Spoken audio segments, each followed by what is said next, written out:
ये अवकलन की स्टार्टिंग कर रहे हैं और ये वीडियो काफ़ी आप लोगों के लिए बेनिफिट रहेगा।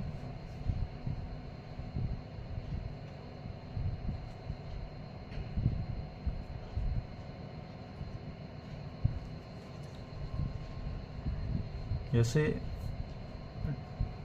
D D x of y, इसको हम पढ़ते हैं y का x के सापेक्ष अवकलन।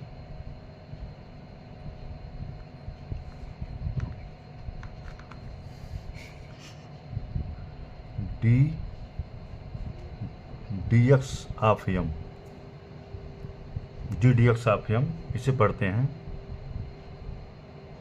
यम का यक्स के सापेक्ष अवकलन। और इसका सूत्र होता है, ऊपर y है तो y का x से सापेक्ष अवकलन, यहाँ यम है तो यम का x से सापेक्ष अवकलन। इसका मेन सूत्र होता है डी डी एक्स घाती n का, इसका सूत्र होता है n x पे n-1। मेन सूत्र आपका यही है। इसी पे हम आज कुछ क्वेश्चन बताएंगे।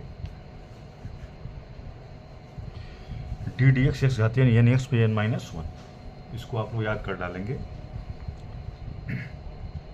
कुछ क्वेश्चन ले रहे हैं हम। Example x power 7, x power -8, 3x cube, 4x पे 5/2। चारों प्रश्न का x से सापेक्ष अवकलन करेंगे हम। पहला ले रहे हैं x घाती 7 का। यहाँ लिखना पड़ेगा x के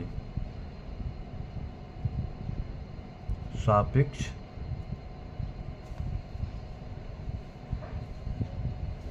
अवकलन करने पर। अभी हमको x और y के सापेक्ष अवकलन होगा। x y जिसको हम चर होता है, चर का मतलब जिसका मान बदलता रहता है, और अचर होता है जिसका मान नियत हो, न बदले, उसे हम कांस्टेंट कहते हैं, अचर कहते हैं। और अचर का अवकलन हमेशा शून्य होता है, इसको हम बताएंगे आगे चलकर। x से सापेक्ष अवकलन करने पर तो हो जाएगा आपका D D x power 7।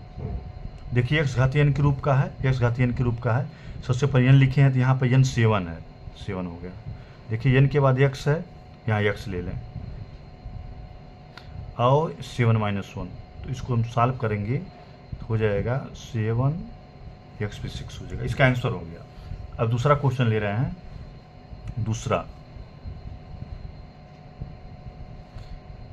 x power -8 का अवकलन x से सापेक्ष, इसका भी लिखेंगे हम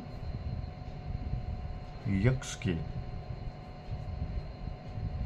सापेक्ष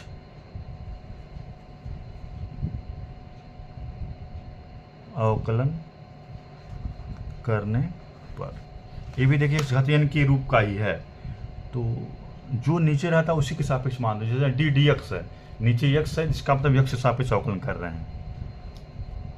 डी डी एक्स घाती -8। अब देखिए x घाती n के रूप का है, तो सबसे पहले ये सूत्र में n आ रहा है, तो यहाँ पे n देखिए -8 है, -8 हो गया।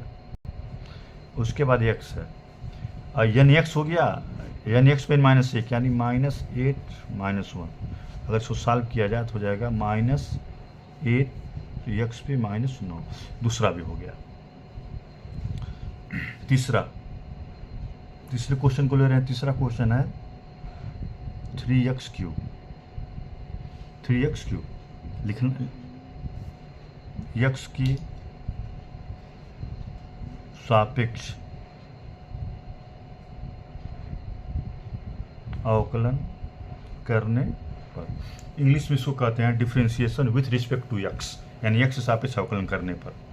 अब देखिए कांस्टेंट है, चर है।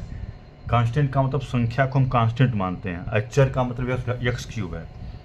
तो अब अगर एक कांस्टेंट अकेले होता तो उसका अवकलन शून्य कर देते, लेकिन चर के साथ है तो उसको पीछे कर देंगे, एक्स क्यूब का अवकलन कर लेंगे। तो यहाँ पे इसको लिख सकते हैं डी एक्स 3x क्यूब, 3 को पीछे कर लेते हैं, हो गया एक्स क्यूब। अब देखिए 3 को यहाँ पीछे कर लिए, एक्स क्यूब को सूत्र एक्स घात n वाले सूत्र में ही रखेंगे। तो 3 तो आपका पहले से है, एक्स घात n का मतलब 3, n एक्स पे n माइनस 1 का मतलब आपका x हो गया, और 3 माइनस 1, यहाँ n 3 है, n एक्स पे n माइनस 1, 3 तरीका आपका हो गया आपका 9 एक्स, 3 में से गया तो इसका आंसर हो गया 9x² हो गया। लास्ट क्वेश्चन ले रहे हैं चौथा, 4 बटे वाला 4x पे 5/2, यहाँ लिख देंगे हम जैसे ऊपर लिखे हुए हैं, x से सापेक्ष अवकलन करने पर, x से सापेक्ष क्या करने पर, अवकलन करने पर। तो यहाँ पे 4 चूँकि कांस्टेंट है, 4 ddx x पे 5/2।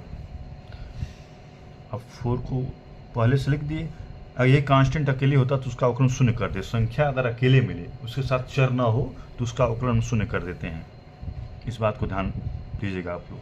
एक्स घात n है, एक्स घात n वाले सूत्र में अब देखिए n को पहले लेते हैं तो यहाँ n आपका 5/2 है, 5/2 है, उसके बाद x है कुछ 5/2 माइनस 1, तो यहाँ से आपका 5 में 4 का अगर गुणा करते हैं तो 20 हो जाएगा, 20/2, और 5/2 में से गया, 5/2 में से गया तो बचेगा आपका, 5/2 में से घटाएंगे तो आपका 3/2 बचेगा, 3/2।